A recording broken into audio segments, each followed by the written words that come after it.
I was watching Jim Cornette sent me a bunch of DVDs. Thank you very much, Jim, from some old CWF stuff, and it was Blackjack Mulligan, 30 years ago, 40 years ago. I don't remember.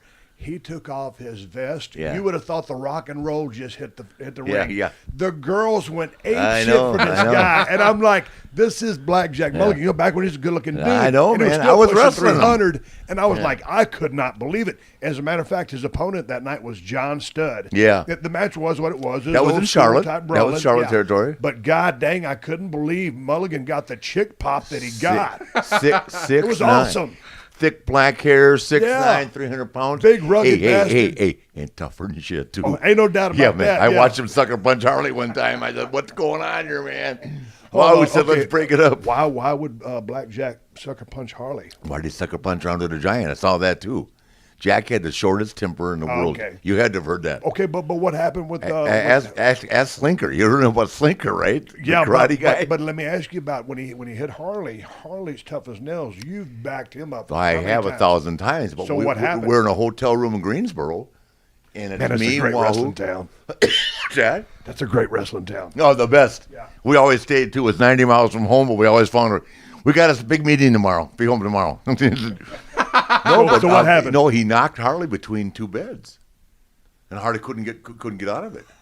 You know what I'm saying? He knocked him between two beds, just hauled off, just sucker punched him, boom, down one Harley between two beds, and Mulligan jumped on top of him. And Mulligan's 300 pounds. Yeah. Harley couldn't get away. He's pinned against between two big beds. So it's me, Wahoo, and somebody else trying to break it up. Finally get it broken up, and then, man, it's me, Mulligan, Wahoo, and Race riding back. And we had that, Jack and I bought that tricked out van, right? Van, yeah, we did. Yeah.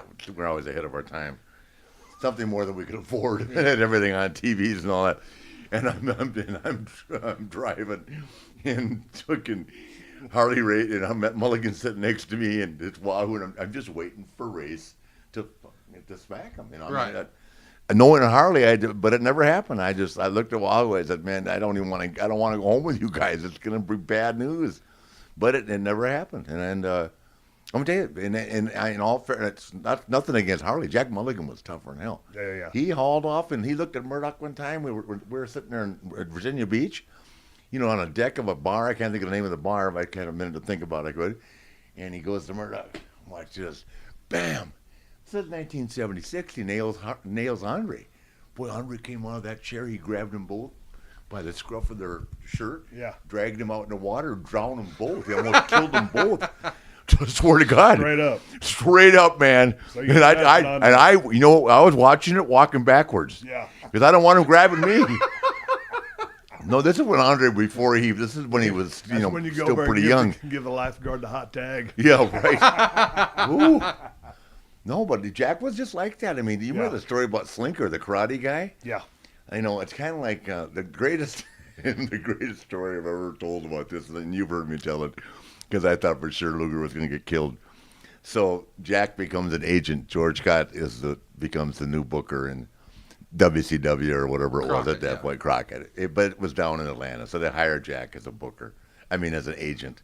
So Jack's wearing a suit, sweating like hell, smoking the Salem's, right? We're in Marietta, Cobb County. You've been many times, Steve. Yeah. And Luger's wrestling Dutch Mantel. And Mulligan's smoking a cigarette. And Luger says to Mulligan, "Why would a Lex Luger wrestle," talking about himself in the third person, you know, again to Mulligan, right? "Why would a Lex Luger wrestle a Dutch Mantel?" like he's nothing, right? And I looked at Mulligan, and Mulligan looked at me and went, he threw it out, he walked out the door. When I'm just thinking he's just going to haul off and murder Luger for even asking him. I said, "What happened?" He said, "I can't do this. I can't put up with these guys. Just walked out and quit. I'll kill somebody." He said, he would. That's, you know, that was the thing. Right. You know, I mean, that's where Luger got so much heat with guys. Why would Lex Luger, okay? It's why would I? You know, if that's the question. Hello is because the booker wants you to